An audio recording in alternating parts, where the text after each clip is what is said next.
ઉત્સવની ધામધૂમપૂર્વક ઉજવણી, દ્વારકા મંદિરમાં ભક્તોની ભારે ભીડ। ગુજરાતમાં ભગવાન શ્રી કૃષ્ણના જન્મોત્સવ કૃષ્ણ જન્માષ્ટમીની ઉજવણી ભારે ઉત્સાહ અને ધામધૂમથી કરવામાં આવી રહી છે।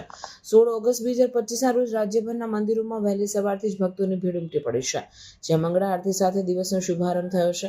ખાસ કરીને દ્વારકા, ડાકોર અને શામળાજી જેવા મુખ્ય કૃષ્ણ મંદિરોને જન્માષ્ટમી નિમિત્તે ભવ્ય રીતે શણગારવામાં આવ્યા છે।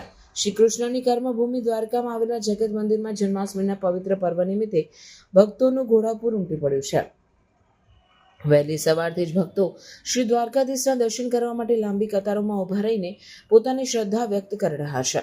મંદિરમાં ભગવાનના વિશેષ શણગાર, પૂજા અર્ચન અને મધ્યરાત્રે કૃષ્ણ જન્મોત્સવના કાર્યક્રમોનું આયોજન કરવામાં આવ્યું છે।